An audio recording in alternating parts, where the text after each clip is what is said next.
जय माँ लक्ष्मी। आज हम जानेंगे कैसे माता लक्ष्मी, जो धन, सौभाग्य और समृद्धि की देवी हैं, समुद्र मंथन से प्रकट हुईं और क्यों हम गणपति बप्पा और माँ लक्ष्मी दोनों की एक साथ पूजा करते हैं। बहुत समय पहले देवताओं और असुरों के बीच भयंकर युद्ध हुआ। उस युद्ध में देवता शक्तिहीन हो गए और उन्होंने जाकर भगवान विष्णु से सहायता मांगी। भगवान विष्णु ने कहा, अमृत की प्राप्ति के लिए तुम्हें असुरों के साथ मिलकर क्षीर सागर का मंथन करना होगा। मंदराचल पर्वत को मथानी बनाया गया, नागराज वासुकी को रस्सी बनाया गया और देवता असुर दोनों मिलकर समुद्र का मंथन करने लगे। मंथन से सबसे पहले हलाहल विष निकला, जिसे भगवान शिव ने अपने कंठ में धारण किया।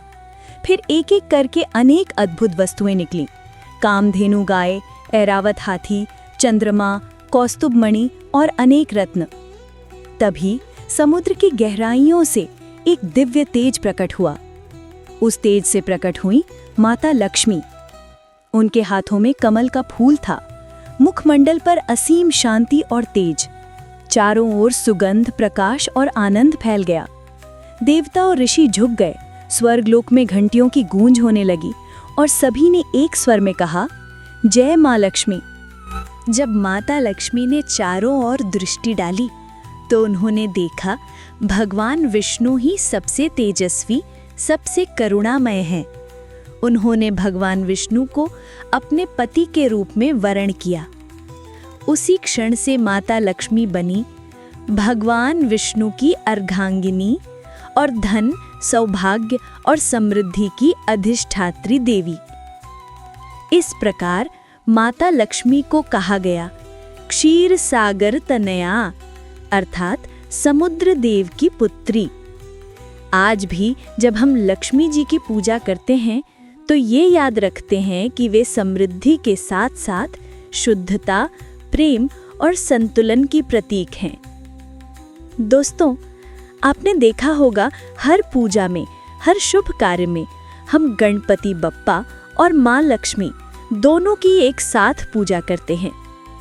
क्या आपने कभी सोचा है ऐसा क्यों?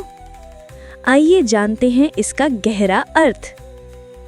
भगवान गणेश को कहा गया है विघ्नहर्ता, यानी जो हर प्रकार की बाधा और अशुभता को दूर करते हैं।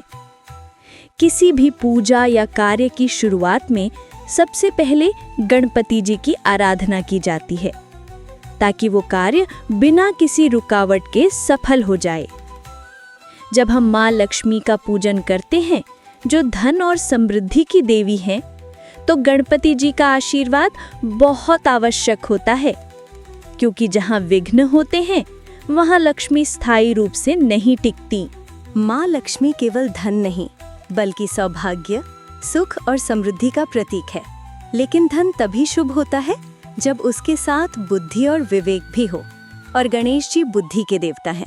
इसलिए कहा गया, जहाँ बुद्धि है वहीं धन टिकता है, जहाँ गणपति हैं वहीं लक्ष्मी निवास करती है। कहा जाता है कि दीपावली की रात्रि में जब माँ लक्ष्मी पृथ्वी पर आती हैं तो वे गणपति जी और माँ सरस्वती के साथ आती हैं, क्योंकि भगवान विष्णु ने कहा था कि जहाँ धन हो वहाँ ज्ञान और शुभता भी होनी चाहिए। इसलिए हर दीपावली में हम लक्ष्मी जी की पूजा गणेश जी के साथ करते हैं, ताकि हमारे घर में धन के साथ साथ ज्ञान, शांति और सुख भी बना रहे। माँ लक्ष्मी देती हैं भौतिक सुख संपत्ति और गणपति जी देते हैं आध्यात्मिक शांति और सद्बुद्धि। दोनों की संयुक्त पूजा का अर्थ है जीवन में केवल धन नहीं, बल्कि विवेक, संतुलन और सद्भाव भी हो। गणपति जी बुद्धि और विघ्नहर्ता, माँ लक्ष्मी धन और सौभाग्य की देवी। दोनों की संयुक्त पूजा का संदेश है कि विघ्न मिटे, बुद्धि बढ़े और लक्ष्मी स्थायी रूप से हमारे जीवन में निवास करें। इसलिए हर शुभ कार्य की शुरुआत करें गणपति बप्पा के नाम से और माँ लक्ष्मी से मांगे सुख, शांति और समृद्धि का आशीर्वाद। अगर आपको ये कथा पसंद आई हो तो वीडियो को लाइक करें, शेयर करें और हमारे चैनल को सब्सक्राइब करना ना भूलें। जय माँ लक्ष्मी, जय गणपति बप्पा मौर्या।